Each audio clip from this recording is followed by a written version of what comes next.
Ryan Carr. I am the new head wrestling coach at Plymouth State University. Well, I guess my career was a good one. It kind of set me up in life for everything I've accomplished and done. It was a lot of hard work. I learned how to work at this place, and I had great coaches in Dave Carlson and Chad Brackey who pushed me every day. Growing up without a dad, that was, coming here to college and having these male influences and teach you how to work and teach you how to be successful was huge for me, and it set me up and propelled me into life. So for this wrestling program, for those coaches and my teammates, I'm eternally grateful. So.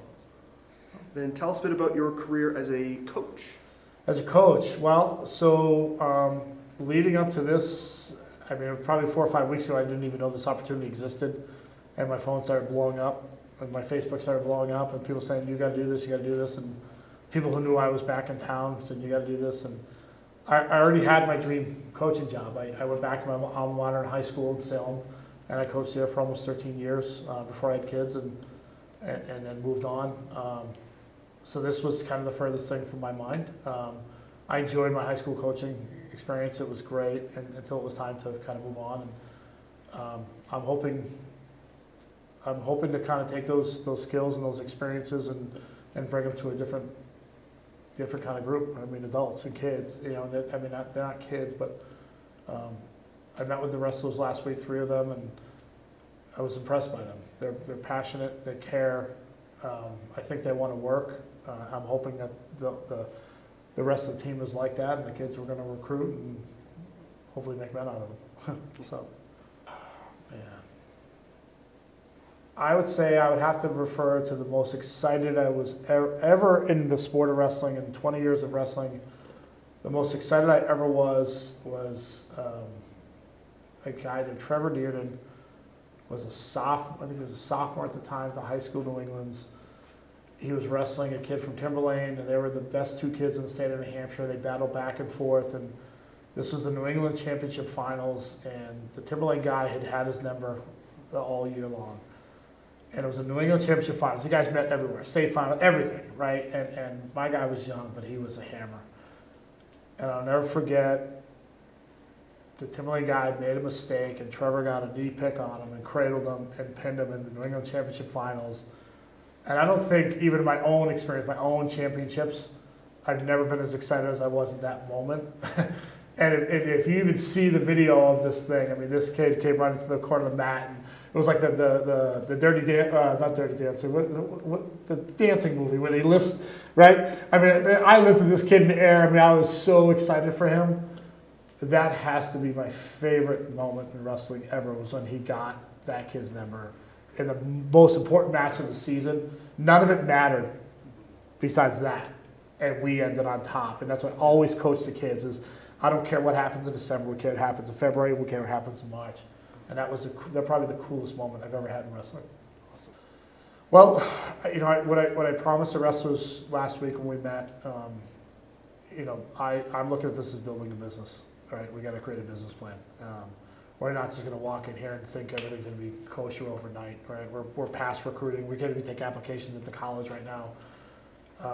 Really, what I'm looking at is establishing a business plan and executing a plan. This is a 10-year vision, right? I knew that if I was going to do this and the calling had me come here, I'm going to be here for at least 8 to 10 years, right? My youngest is 10, right? So she's going to be in Plymouth for that long. So I'm committed to this. So in terms of what I talked to the wrestlers about last week, I said we're going to all be part of this. We're going to make a business plan together. We're going to talk about our mission. We're going to talk about our values. We're going to talk about all of those things that we're going to do here. So it's a little bit premature for me to talk about what my goals are, because we're going to create them together with the wrestlers. But some of my personal goals is to get the most out of these guys, right? Guys, gals, whoever ends up getting on that mat, we want to get the best out of them. We want to teach them how to take those skills and transfer them to real life, because ultimately that's what we're doing, right? In my mind, student athletes in Division III, my job is to shepherd them into the real world, right? And give them a time here, like I had, where we learn all of these skills that you just can't be taught anywhere else. So my personal goals are going to revolve around that. I mean, specific goals, I'm going to wait till we get together with the team. We're going to create those together. So living in New England, I mean, I've pretty much been everywhere, Mm. and I always want to be here. I think it's a unique opportunity that Plymouth State has, is that the area does not suck, right? I mean, think about where we live, right? You guys, we all live here for a reason. I came back here for a reason. It's not a bad place to lay your head at night. We can go everywhere, and we like to travel and do things, but I mean, look around you. We're in God's country. We got mountains, we got lakes, we got rivers, we got, I mean, the seasons, the foliage, I mean, you name it, we got it. I think that's part of my recruiting plan is to attract people from around the country to say, listen, look what we got here. Look what we got here. My best friend, one of my best friends from college came from Iowa because he was so sick of the flatlands. He got out here and saw the mountains, and he's, you know, loves it for life, right? Yeah, so New England's got everything. I mean, think about it. Even where I used to live in southern New Hampshire, I was 30 minutes to the ocean. I was an hour from a mountain, right? 30 minutes to a major city. Right, so here it's a little bit different, right? We're 4 minutes to a mountain, right? We're about an hour and 20 minutes to the ocean, right? An hour and 30 minutes to a major city. How do you go wrong? How do you go wrong with that? You can't. You can't. So, I mean, I think it solidifies the fact that I'm a little bit wacky. That I would do it. I mean, it's an honor, but at the same time, I think I've said this prior to my interviews, I didn't even know about the opportunity 6 weeks ago. But much like the rest of my life, when something calls on you, you got to answer. You got to do it.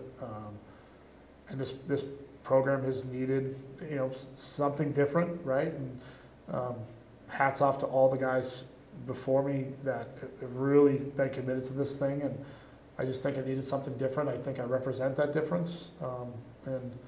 But it's an honor. It's an honor to be back here, and it's still kind of crazy that lobby smells the same as it did 25 years ago. You know, I mean, it's kind of nostalgic to do that. Yeah, of course it is. I just want to get to work. I want to get to work. I want to get these guys in the room. I want I want to see them work hard. I want to see their hands get raised. I want them to have those opportunities that I had here, right? And whether or not they choose to take them is going to be up to them, but we're going to put them in position to take them.